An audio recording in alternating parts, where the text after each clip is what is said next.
Hey, all you Gretas and Chutezcats out there. Welcome to Chapter 3, Section 4 notes. So we're going to talk about what happens to matter in an ecosystem. So elements and compounds that make up nutrients move continuously through the air, the water, the soil, the rocks, and living organisms, both within the ecosystems through different nutrient cycles. And now you've touched on this freshman year in biology class, so hopefully this will be a reminder to you guys instead of new information. Move into the corner.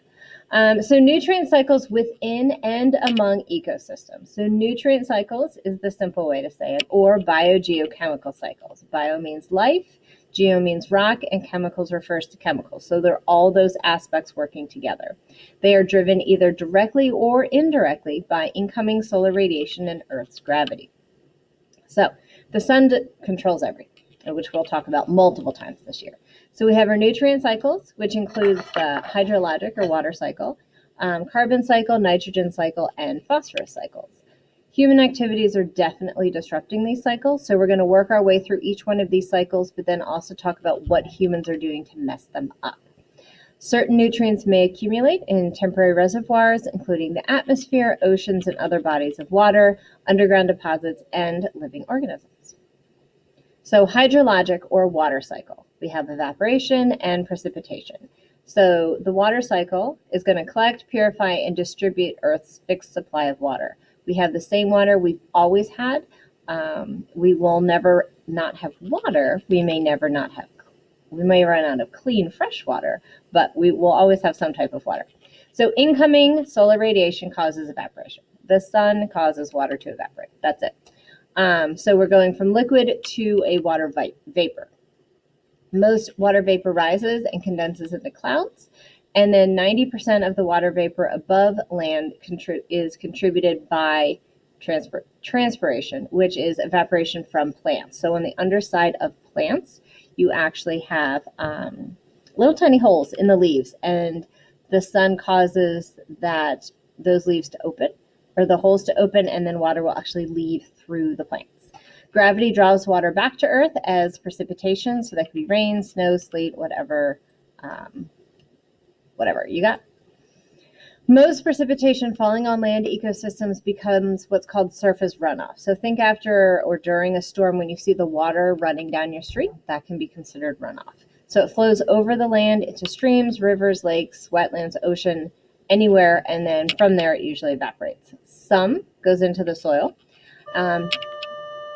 It may evaporate or be used by plants or organisms, and it can even go seep deeper into the soil and then be used as groundwater that collects in aquifers, which are underground layers of sand, gravel, and water-bearing rock. So here's a groovy picture of the hydrologic cycle, so feel free to pause and marvel at its awesomeness. But you can see the natural processes are here, all the things that nature does. The natural reservoirs are where this water is found. Human impacts are in red, so we're going to talk about those next.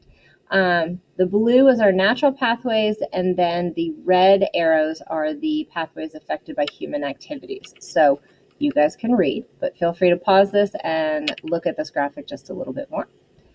So how do we mess up the water cycle? We can drain and fill in wetlands, which disturbs natural flood control. A few years ago, Houston was really covered in water. And part of that reason was the area around Houston that used to be a natural wetland was filled in and built over. So wetlands do a really good job of absorbing extra water during storms, but when you fill them in, you don't get to do that anymore. So then flooding is going to get worse.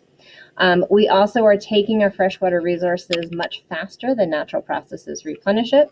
So aquifer depletion and or reduced river flow. And then we are replacing forests or vegetations with urban development. So that's going to be less soil for water to go down into it and more hardtop cement, driveways, pavements where water can't go down into the soil anymore. Carbon cycle. Carbon dioxide gas, a key component of the carbon cycle, majorly affects with global temperatures due to the greenhouse effect. And we'll be talking about this throughout the year. And going into way more detail next semester. So how does carbon cycle through the biosphere? Producers do photosynthesis. So those are your plants, do photosynthesis. We have aerobic respiration by producers are plants, consumers, us, and decomposers, your bacteria and fungi. Marine sediments are the largest store of carbon. So we've got lots of living things and then non-living things holding on to that carbon. So once again, you can look at the different processes, which is how the carbon moves from one way to another. The reservoirs are where they can be found. The blue arrows are natural pathways, and the red arrows are pathways affected by humans. So we've got lots of stuff going on, but the biggest ones that humans are doing is we are, one, burning fossil fuels and forest fires, which is putting a lot more carbon dioxide into the atmosphere. And then we're also cutting down forests, which means there are less plants to pull that carbon from the air. So we're doing a double whammy of putting more in and not taking enough out. So everything I just said. How are we altering the carbon cycle? We are adding tons of extra carbon dioxide to the atmosphere. We extract and burn fossil fuels at much higher rate than they are naturally formed, and they happened millions of years ago. And then we also are clear cutting the forest faster than they regrow. Think of the Lorax when all the trees were cut down. It destroys that carbon absorbing vegetation. So we should stop both of these things. Nitrogen cycle. Atmospheric nitrogen cannot be absorbed and used directly by organisms. Most of the air you are breathing in right now actually contains nitrogen, but it's not in a form you could use. Like if you asked me to charge your Chromebook and I handed you a lump of coal. It is energy, but not in a form you can use. So the nitrogen is still nitrogen, but not in a form we can use. So we need bacteria. Bacteria are going to change them into things that plants can absorb, and then the plants take that up. And then we either eat the plants or you guys eat the animals that eat the plants. And that's how we get our nitrogen. And then we return that as waste, cast off particles, or when we die, that gets broken down. And then bacteria will break all that organic material back down, which will then put nitrogen gas back into the atmosphere, which different bacteria will turn back into what plants can use. Hence, cycle. So once again, we have our processes, we have our reservoirs, we have our pathways affected by humans and our natural pathways. So sometimes burning fuel, but a lot of inorganic fertilizers are going to put more nitrogen in. So fertilizers are a negative way. We are adding too much nitrogen into the ecosystem, which is going to cause a lot of issues in the water, which we will talk about later. So how do we alter the nitrogen cycle? We're burning fossil fuels that add nitric oxide to the atmosphere, and then we're using atmospheric nitrogen to make fertilizer, which is then going to get dumped back into the water when it rains, and that is super bad, which will cause massive algal growth and algal blooms. Phosphorus cycle cycles through rocks, soil, water, and plants, but not through the atmosphere. This is the one nutrient you're not going to find in the air. So water flows over rocks, it erodes compounds containing these phosphate ions, which will go into the soil, get absorbed by plants, go from plants to consumers. They can also get washed into the ocean and get trapped in sediments for millions of years. So this is a slower moving process. Phosphorus doesn't quite go around quite as quickly as the other ones.